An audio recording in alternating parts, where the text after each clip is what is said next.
meeting to order. Roll call, Cassandra, please. Hathaway. Here. LaSchultz. Here. Burns. Yes. Gilbert. Here. Chartrand. Here. Morahan. Here. Kulzer. Here. Osborne. Here. King. Here. Dolhoff. Here. Please stand for the invocation and the pledge to the flag. As we proceed down this road of uncharted territory, please provide us with the insight to keep Lewis County safe and continue on with a low positive COVID response rate, which we have been fortunate to receive to date. Amen. Amen. Please flag. Pledge allegiance to the flag of the United States of America and to the republic for which it stands, one nation, under God, indivisible, with liberty and justice for all.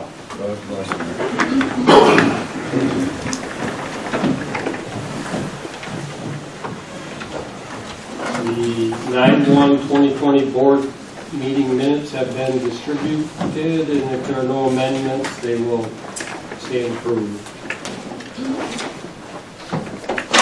Report of the Finance and Rules Committee per Rule 6. The Finance and Rules Committee has met and they recommend to waive rules to act upon late resolutions. Any motions? Jerry, second by Ron. Any discussion? All in favor? Aye. Opposed? Motion carries. Privilege of the floor.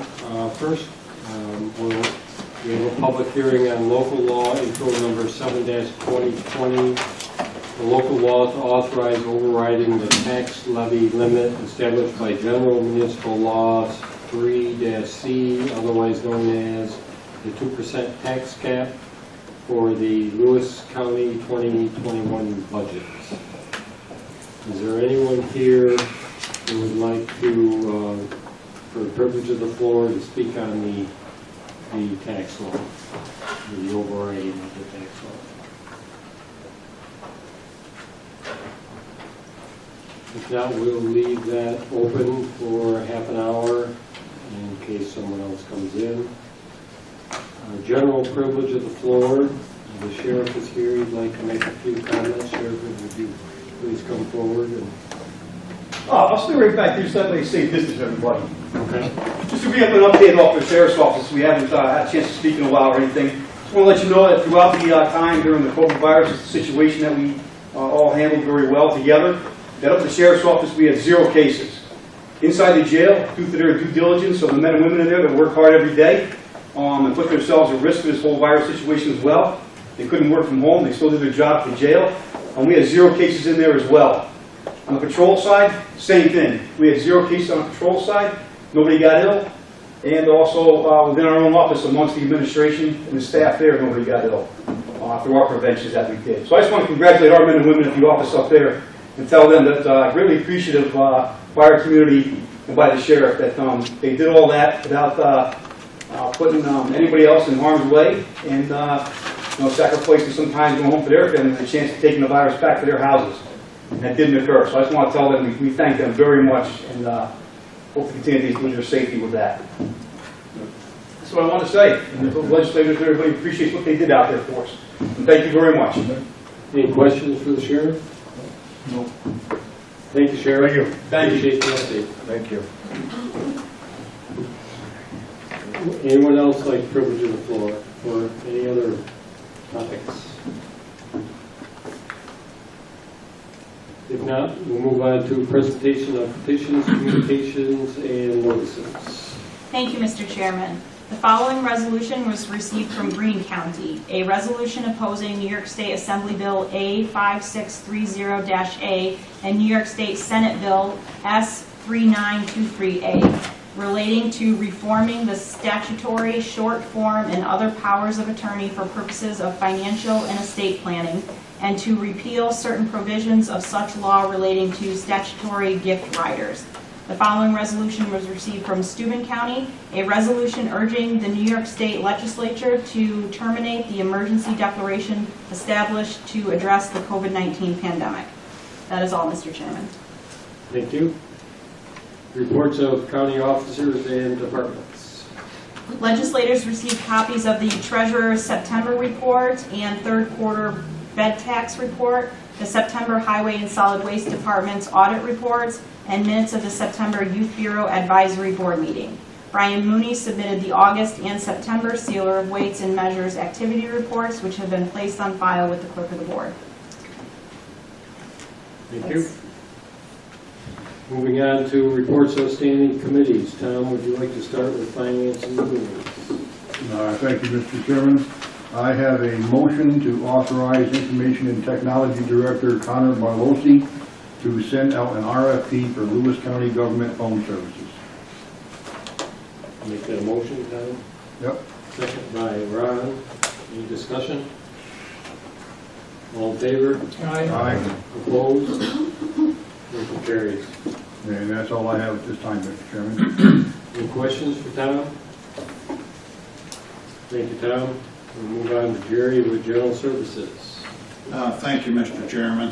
The only thing we have a few resolutions in the packets, and if people have questions as they come up, we'll be glad to try to get answers for them. And that's all I have, Mr. Chairman. Questions for Jerry? Thank you, Jerry. Randy, Health and Human Services. Thank you, Mr. Chairman. While I'm still here, I'll be here for at least one more meeting based upon everything being slowed down for COVID. And speaking of COVID, I just want to thank everybody in the county, along with the Sheriff's Department and his staff, to just to show our appreciation as to how much you folks mean to us with regards to keeping the COVID under control and putting yourselves out there every day. And a lot of us have no real reason to understand what you're doing every day. So with that being said, I thank all the county employees who are essential to everybody else in the county. Thank you, Mr. Chairman. Question for Randy. Thank you, Randy. Dick, board's representative on the hospital board. Just a couple of quick things. We have 2 employees of the month to recognize. First one is Stephanie Kirkbride, CNA, works in the nursing home, does a wonderful job. She was nominated by her peers for the month of August. And for the month of September, Lori Peters, Senior Keyboard Specialist, for the month of September. If you see these folks around at the hospital, please congratulate them and thank them for their hard work. Under the finances, there was a gain of $24,683 versus a budgeted gain of $115,049 for the month of August. Our year-to-date surplus is $1,578,045 versus a budgeted surplus of $461,766. And we had a resignation. Mr. Steve Fuller, board member, effective October 1st, resigned. Conflicts with work, personal reasons here. That's all I have. Barring any questions. Any questions for Dick? Thank you, Dick. County manager report, Ryan? He took away my mic. You guys take the hint.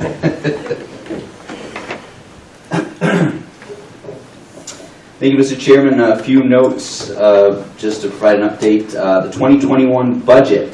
Eric and I have been diligently working on that. We are pretty much locked in for what we're going to present to you guys at the budget workshop, which will be at our October 20th committee meetings. So we'll go through department by department like we have the last few years and allow the board an opportunity for some input before we submit the final tentative budget, which will be delivered to the board at the November BOL meeting. We had a kickoff meeting today with ECC and Development Authority of the North Country for our broadband inventory initiative. We transferred some money last month and signed a contract with the Development Authority to take an inventory of all the broadband and internet access availability in Lewis County. And that's step 1. And then step 2 of that process is they're going to do a market survey where they contact people in Lewis County and ask them questions about, the current service they have, what type of service they would like to have, They'll talk about some price points, how much are you willing to pay for high-speed internet, those types of things. And the final product, a complete inventory of the physical infrastructure along with a market survey of our residents will be done and delivered to the board in mid-February. And what's exciting about that is having that information will really help us go after grants and maybe even, decide if we want to make some investments ourselves or try to recruit, some other broadband providers based on the market survey and really try to push this initiative to further our broadband and high-speed internet infrastructure in Lewis County. So a good investment, that's off to a good start, and I'll keep you guys updated until we get the final report in February. Beyond that, I have been kind of providing a month-by-month update of the situation in Albany with the fiscal deficit that they're facing. There is really no update today. The governor had 3 opportunities in 2020 to balance that budget. They were at the end of April, the end of July, and the end of September. Well, all 3 have gone by, and there was no big announcement about what's being cut and what's being done to balance the budget. So really no new information for municipalities, school districts across the state that are looking to understand what 2021 holds. The state really hasn't made any announcements about how they're handling 2020. So interesting time to try to budget into 2021, but I think what we've put together and we'll share with you guys in a couple weeks is about as good a plan as you can have in a year where so many things are up in the air. So we'll have some more discussions about that on the 20th. And that's my report. Thanks. When is ECC going to start the survey? They, which part of the survey? The infrastructure part, they've already started. So they'll be driving down roads, every road in Lewis County, and taking a physical inventory of the internet that's available in that area. The market survey, That was the market survey, I believe, will start in November. So they're finalizing the questions and the strategy and all that. Yeah. On that, are they going to list as they go through them who owns what infrastructure? Yep. Because there seems to be people traveling over each other, and nobody knows who they need to talk to get on it once it comes up. Right Yes, now. part of what the physical infrastructure inventory will match the market survey because we're going to ask people if they wouldn't mind providing their address. And based on that, we'll be able to pinpoint where they are. And it's interesting to cross-reference that data to what they already have available. So a lot of what we're hearing kind of anecdotally in Lewis County is that people have access to internet. It's not fast enough to justify the cost, or the quality isn't good enough for the cost. So, there are parts that have internet, but there's people that are not hooked onto that internet because they don't feel it's a good enough value. So that's where you can maybe try to attract a different provider or a different cost structure. You can go to the internet provider and say, here's the market landscape in Lewis County. Maybe could you find a way to adjust your cost structure? Maybe you might be able to get some more customers. So it's kind of a comprehensive look at the infrastructure and the survey respondents, where they live and what's available to them right now. Thank you. That's a good thing to hear because some people are signing up with a particular company out of desperation. Yeah. And they don't like the cost, but they don't have a choice. Mm-hmm. Yeah, you're right, Phil. I mean, more options would be a good thing. If the company, if Time Warner's the one making the investment or Frontier's the one making the investment, then they're the only option you have. That's one of the good things about the Development Authority or maybe a public grant. When we make the investment, then we can attract multiple providers off that line. So that's where it is important that there is a public aspect of the investment because it gives people options. Thanks. Mm-hmm.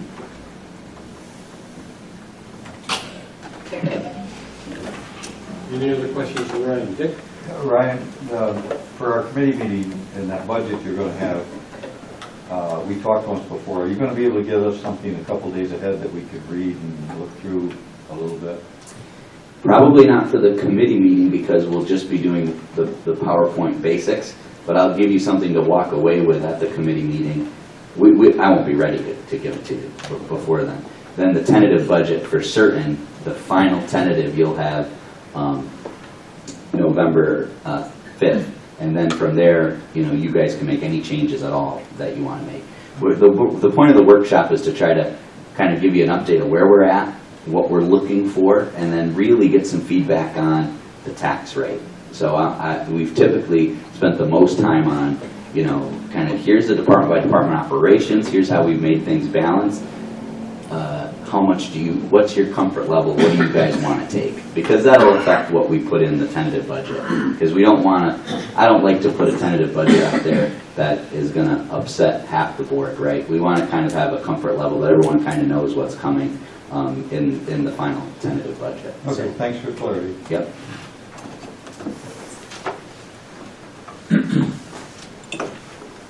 Anything else for Ryan?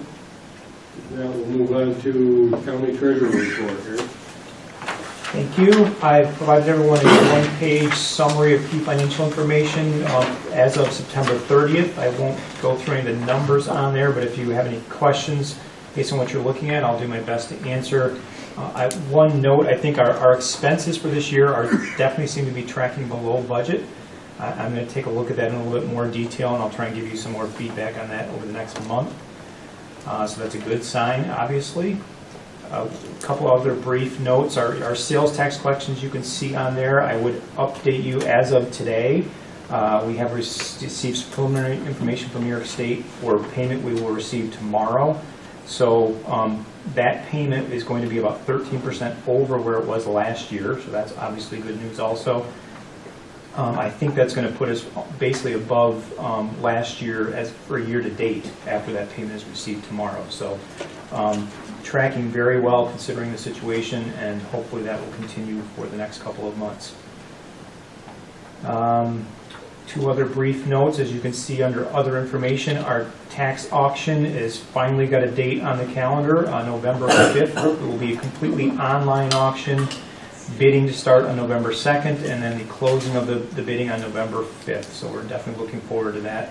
Moving ahead, the properties are listed on our auctioneer's website, and there'll be more advertisement of that over the next few weeks. And the 3+1 cash management review that you approved, and we kicked off that contract about a month ago, that has been moving forward. It took a little while to get the company access to all of our bank accounts, but that's been accomplished, and they're working on their analysis now, and we have a phone call scheduled with them on Thursday for some initial feedback. That's all I've got for right now. Yeah, Eric, the tax auction, is that just vacant properties? Yes, what we were required to do, given COVID and the governor's executive orders this year, is we could not auction any occupied properties. That's what I thought, but I just wanted clarity. Thank you. Correct. Can I just clarify that a little bit further too? It's vacant or improved properties that are abandoned, where we have to show that there's been no activity there, nobody moving there. So there are some that have some buildings on them, but they've clearly been abandoned for quite some time. Thank you. And Eric, you went back to the sales tax collection.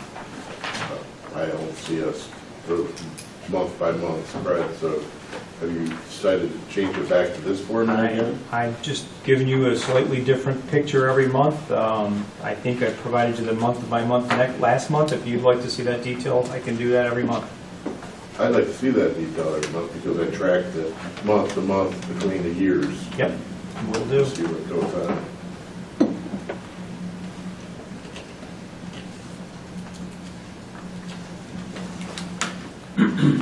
Any other questions for Eric?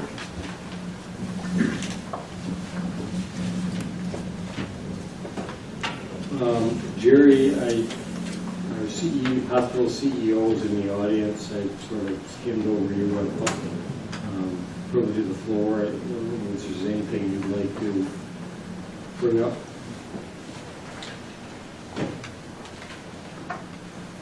A couple of things, perhaps.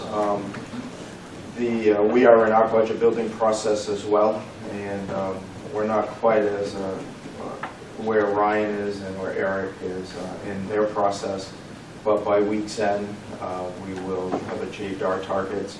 We're close, and we will, starting in a couple of weeks, begin the review process with our board. So feeling optimistic that we'll meet our target.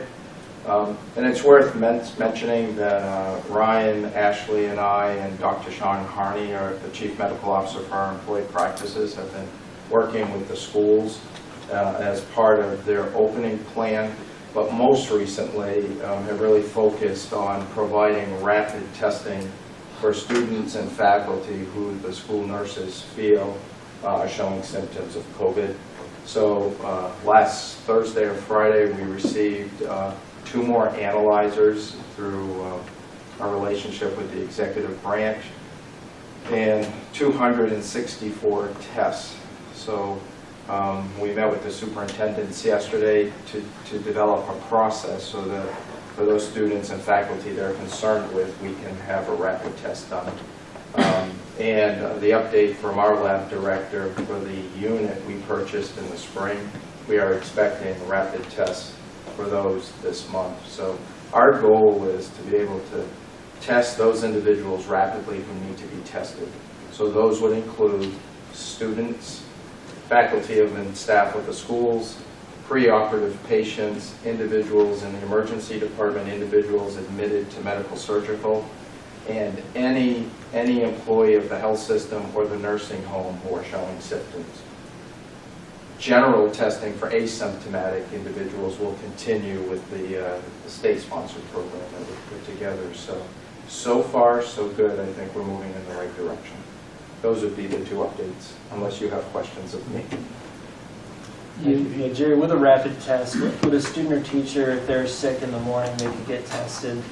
What's the turnaround in terms of minutes or hours? And then would they be able to go to work or school? So your question raises why we need the process, right?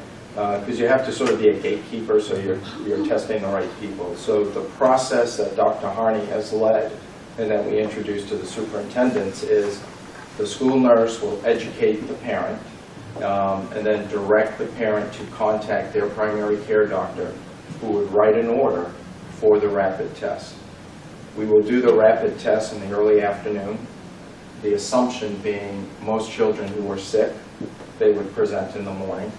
And so the order would come, the student would be swabbed at the doctor's office, the test kit will be sent to the lab, it will be put in the analyzer. That process is 15 minutes. And then the results of that test will be sent back to the doctor, and then we'll educate the superintendent. So that's how the process will work. So likely the next day, assuming they're not sick. Yeah, so assuming that symptoms clear up, they, in theory, could go to school the next day, would only miss 1 day of school. Okay, thank you, Larry. Thank you. Brittany, CEO of the Lewis County IDA, do you have any comments you'd like to make? Sure. So I know Didn't mean you to guys, put you under the gun. I know you put me on the spot. You guys have a resolution in front of you all today regarding revisions to our universal tax exemption policy, regarding solar language. We were able to present at the committee meeting last month, and right now that policy is currently in draft format. We're essentially implementing a policy where we are looking to incentivize the use of marginal land versus prime agricultural lands for solar developers, because we want to ensure that we're preserving our agricultural industry here in Lewis County. So that policy is still in draft format at this point. We decided to extend the review process for another month to allow all municipalities to review that policy. The mail was a little bit slow last month, so some municipalities have yet to discuss this with their board. So we're allowing another month for feedback and input. So that policy, or that resolution, is in front of you all today. We have been receiving some great feedback from the towns, some good things to think about. So I think it's been a really great process, a great partnership with the county, with the municipalities, with the landowners, with the farmers, Real Properties Office, Planning Department, Ryan. They've all been great partners throughout this process. So we hope that we get your support today. And if you have any questions about that resolution, please let me know. Thank you, Brett. We need 5 minutes for the public hearing, so I'm going to call a recess for 5 minutes, and we'll be back in session at 5:33, I guess.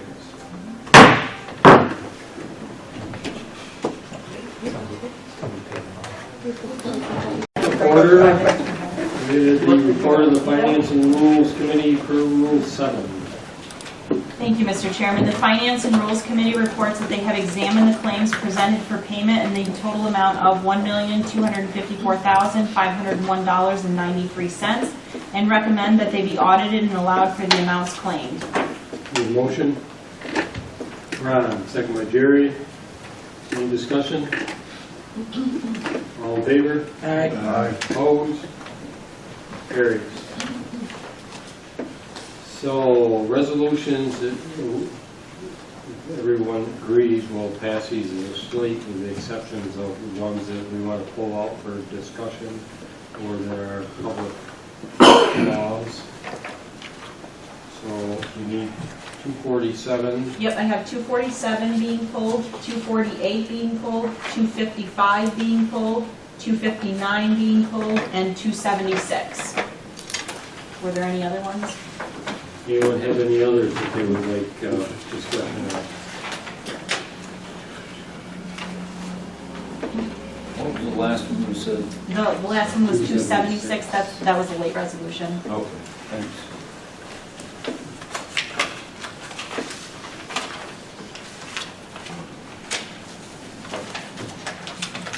Okay, we're going to move forward with 247 first, then the slate, then the, we need 47 first or not? No, you can do the slate and then we'll go through each one Okay. individually. Need a motion to move the slate. Randy, second by Greg. Any discussion? All in favor? Aye. Opposed? Carries. And we'll move on to 247. Auditing and allowing claims in the amount of $1,254,501.93. Moved by Bill, second by Dick. Any discussion? This is a roll call. Chartran. Yes. Gilbert. Yes. Morahan. Yes. Burns. Yes. Coulter. Yes. LaSchultz. Yes. Osborne. Yes. Hathaway. Yes. King. Yes. Dahlhoff. Yes. The next one is 248, and it's resolution adopting and otherwise treating local law number 6-2020. Moved by Jerry, second by Randy. Discussion. Roll call. Gilbert. Yes. Morahan. Yes. LaSchultz. Yes. Osborne. Yes. Hathaway. Yep. King. Yes. Burns. Yes. Chartran. Yes. Coulter. Yes. Dahlhoff. Yes. The next one is 255, resolution to transfer funds, County Road Department. Moved by Andrea, second by Ron. No, I'd like to recuse myself on this, please. Okay. I need a second, please. Greg. Any discussion? All in favor? Aye. Opposed? And show Ron abstaining. Motion carries. The next one is Resolution 259, resolution supporting the revised uniform tax exemption policy proposed by the County of Lewis Industrial Development Agency for large-scale solar projects in Lewis County. Moved by Bill, second by Ron. Discussion. Greg. Yes, I'm going to still make this very clear statement, is that I do not feel this is an appropriate resolution to be passed by this board, because it is, again, restricting the tax-paying citizen of what he can and can't do with his property. What it's going to do, yes, I know it's for the IDA's pilot program parts.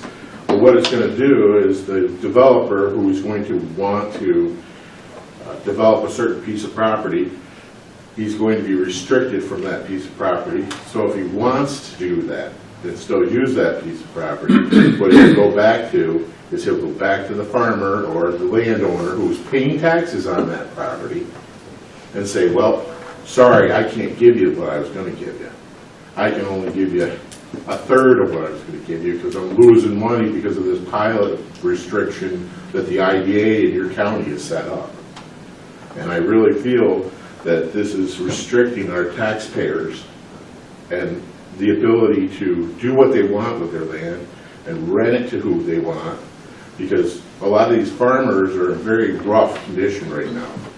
They've been put through the ringer for the last 5 years, and now we're going to turn around and do the same thing to them, put them through the ringer. And I don't feel as an elected official that I should take and tell my tax-paying constituents what they can and can't do with their land.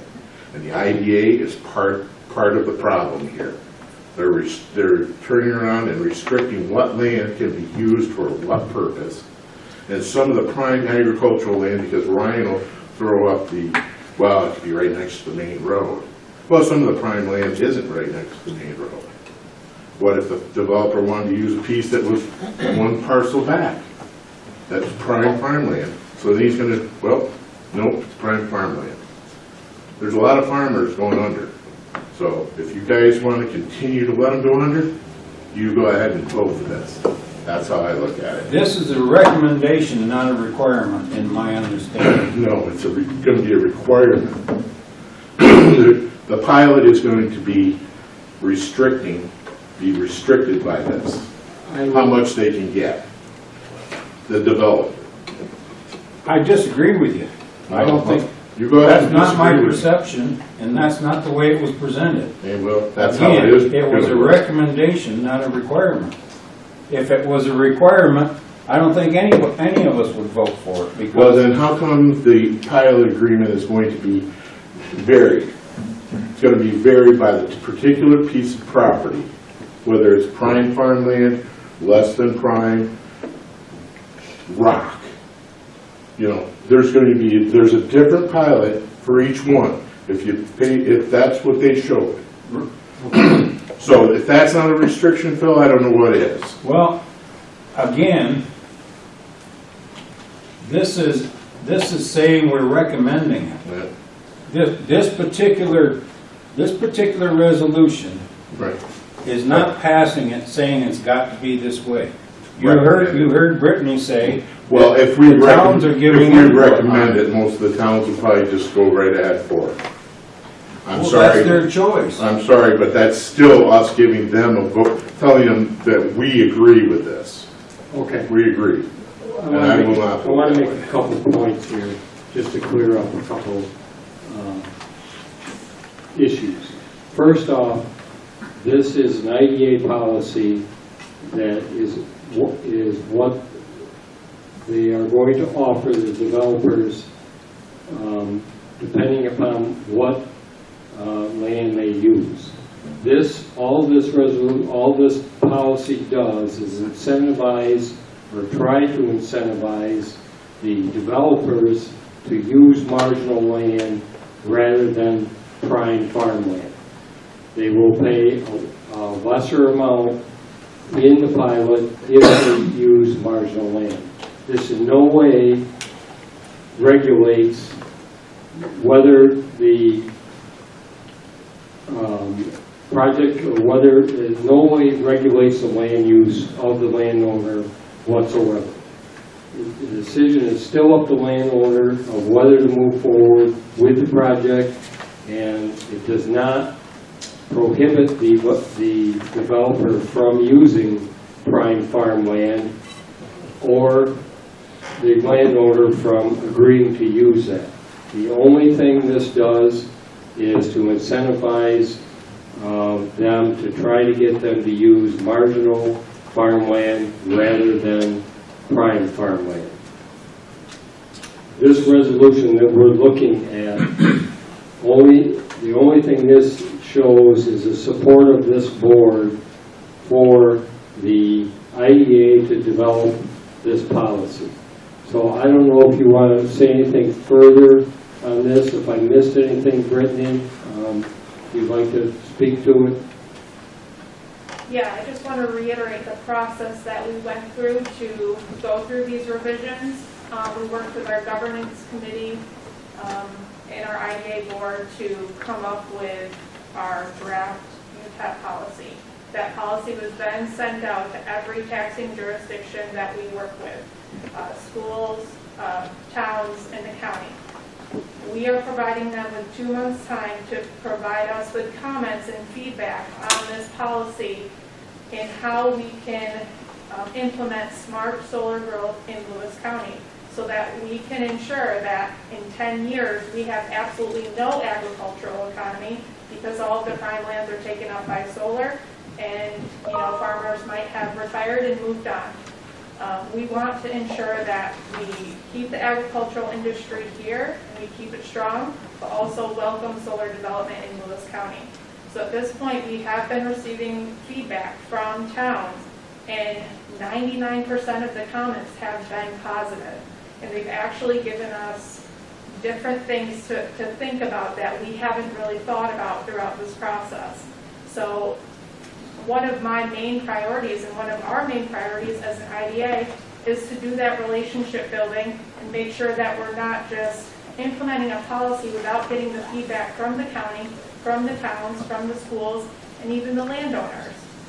So any feedback that you guys have, that's feedback that we're going to take back to the governance committee and discuss at the end of this month. Okay. Yeah, I'd be very interested in what feedback you're getting from the farmers themselves that own this land. Because I've had a few calls on this already, and I got to tell you, they aren't positive. Okay. The other thing is, I'd like to see what effect this would have on the pilots, because if you make them use that less than desirable land, you probably could forget about getting much money for a pilot. Because they're going to come to us and say, well, we'd love to give you money for a pilot for this thing, but we had to do it over here on this poor land that we can't do. So before I can vote for this, I've got to know what kind of impact it's going to have on our pilot program. Okay. Any other comments?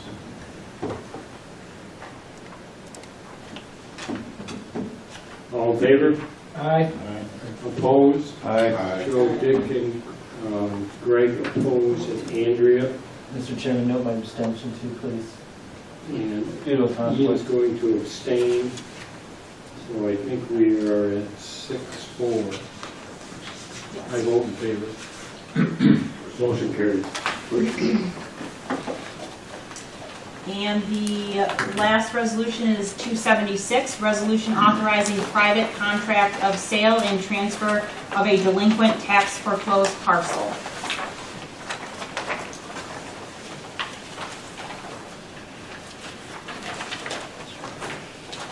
It's the separate staple.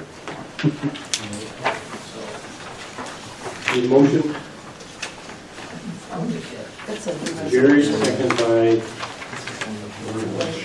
I'll leave it by itself.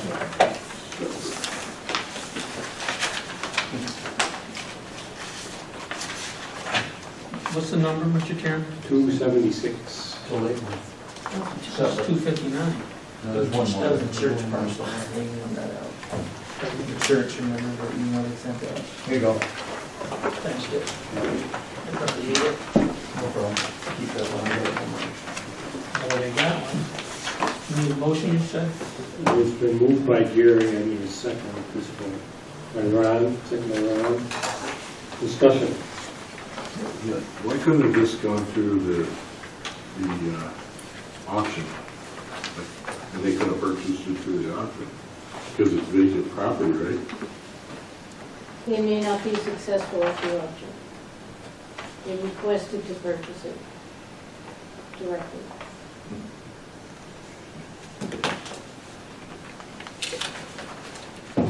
So do we do this for everyone? We have done it from time to time, depending upon the request and the nature of the property.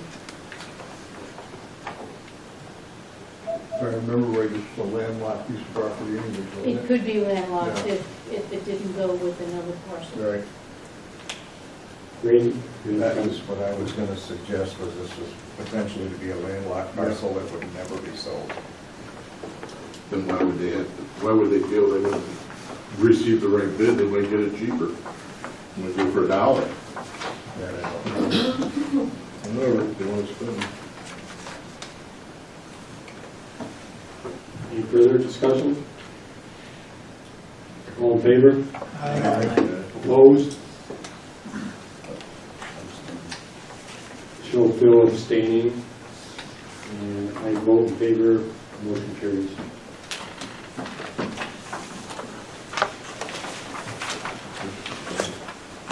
Is there anyone here that would like to speak on the tax levy? If not, we will close that public hearing at this point.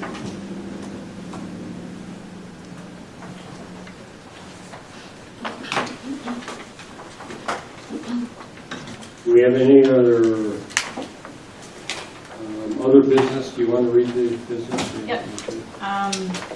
So we were wondering if we could get a motion to change the November board meeting from Tuesday, which is election day, to Monday, November 2nd at 5 o'clock p.m. I'll make that motion. Tom, do I have a second? Why are we, because it's election day. It always has been. Makes it easier for them to vote. We've always gotten criticism, so we thought. Well, I get credited if I forget. Okay. I didn't realize we got criticized. By who? Do I have a second for that? I'll second it. Gary. Any further discussion? All in favor? Opposed? Carries. Okay, just to let everyone know, the second day annual session will be held Thursday, November 19th at 5 o'clock p.m. and this is for the public hearing on the 2021 budget. And final day annual session will be scheduled for Thursday, December 17th at 10 o'clock a.m. And this is for the last meeting of the year and closing out the 2020 business. And then I know in the past we've always done the annual luncheon with department heads after that meeting. However, this year due to COVID, I'm not sure that we will do that this year. I didn't know if anybody had any other input on that.